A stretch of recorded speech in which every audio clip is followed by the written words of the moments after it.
Olá você que nos acompanha, esse é o seu jornal antijurídico Coisas que você precisa saber, episódio ST Foda-se. Mais um especial sobre o judiciário para te atualizar sobre as últimas peripécias desse incrível poder, como o aumento dos próprios salários, o julgamento da terceirização sem limites e claro, o grande tô nem aí em relação à decisão da ONU sobre os direitos políticos do Lula. Eu vou começar falando sobre o aumento salarial do judiciário. O que você precisa entender de cara é que o salário deles os coloca automaticamente nos 1% mais rico da população, portanto a elite. Então o que a gente viu foi o aumento do salário da elite, isso em meio a uma crise orçamentária, econômica e política, ou seja, o pior momento possível. Aumentar o salário deles significa necessariamente a perda salarial de outras categorias, como professores, médicos e policiais. Eu nem preciso dizer que o valor médio do salário de um juiz é facilmente vários meses de salário de qualquer uma dessas profissões. Então a primeira questão é a seguinte: por que não reajustar o salário de outras profissões antes de reajustar o salário da elite do funcionalismo público? E a resposta é simples. Esse é só mais um exemplo para te ilustrar como que a luta por melhores remunerações no Brasil segue simplesmente a lei do mais forte e corre completamente por fora de qualquer debate social ou democrático. A política se resume a essa competição de quem consegue o quê,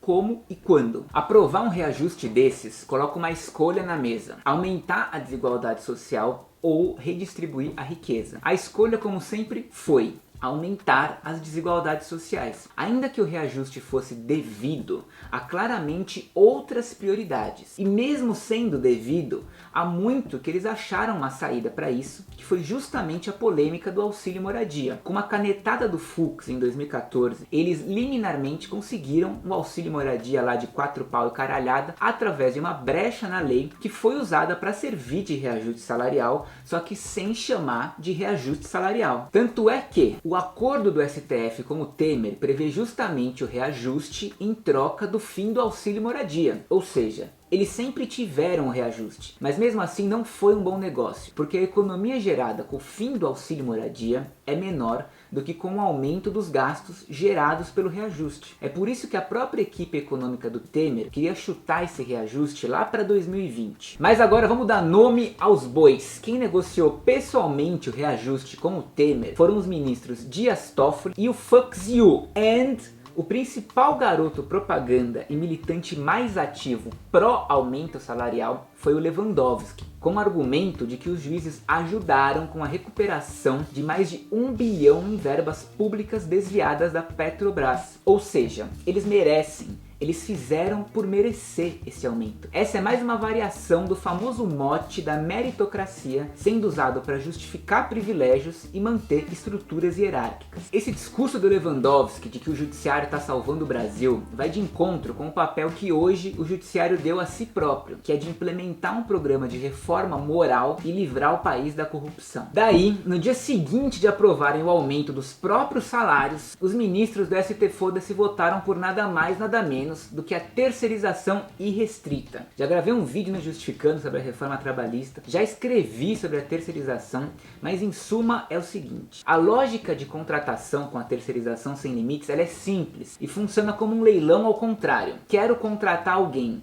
Quem dá menos? Essa lógica perversa é inclusive condenada pela Organização Internacional do Trabalho, que tem o posicionamento de que a terceirização rompe com a lógica trabalhista porque transforma o trabalhador em mercadoria. No Brasil, a realidade da terceirização é que o terceirizado recebe menos, trabalha mais, sofre mais acidentes e tem mais doenças laborais. A terceirização atinge via de regra a faixa social sem escolaridade e de baixa renda, em especial as mulheres negras, a quem sempre foi delegado os trabalhos meio. É por isso que é muito simbólico você ver uma Suprema Corte formada essencialmente por homens brancos aprovando no dia seguinte do aumento dos próprios salários uma medida que afeta diretamente mulheres negras. Isso em nome da eficiência econômica, da competitividade, da defesa do capitalismo e tantos outros argumentos que levam em conta tudo. menos a realidade do país. Vale lembrar também que por conta da reforma trabalhista, a OIT colocou o Brasil na lista suja de violações, que é uma seleta lista com os 24 casos que são as principais violações trabalhistas no planeta Terra. Para a decisão de aprovar a terceirização sem limites, eu nem preciso te dizer que nenhum relatório da ONU sobre o assunto foi levado em consideração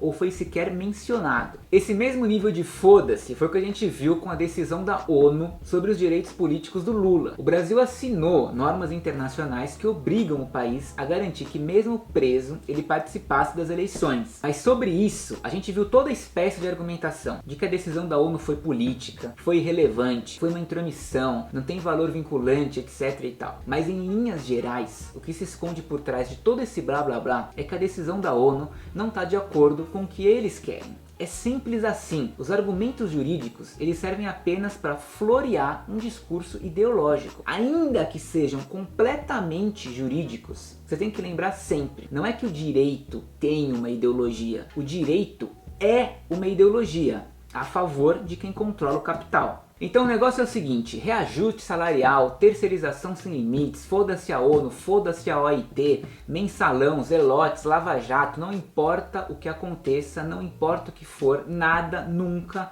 atinge o judiciário. Esse é um poder que sempre passa imune a tudo. Todos os demais poderes são fiscalizados por outros setores, como o Tribunal de Contas da União, Ministério Público, Polícia Federal, Receita Federal e por aí vai. Já o judiciário é o único que não tem esse tipo de controle externo, que em tese seria o CNJ, mas que na prática é só um clube de amigos. No Brasil, tudo tem se transformado incessantemente, menos o judiciário, que sempre permaneceu igual a si mesmo e exercendo sua interminável hegemonia. Não importa quantas vitórias os movimentos sociais conquistem, os tribunais são sempre os menos afetados. É por isso que você precisa olhar para eles com uma ótica meio maquiavélica. Maquiavel foi um dos caras que sacou que para superar a violência aberta da população contra os seus próprios governantes, seria preciso institucionalizar os conflitos. E é aí que entra o judiciário.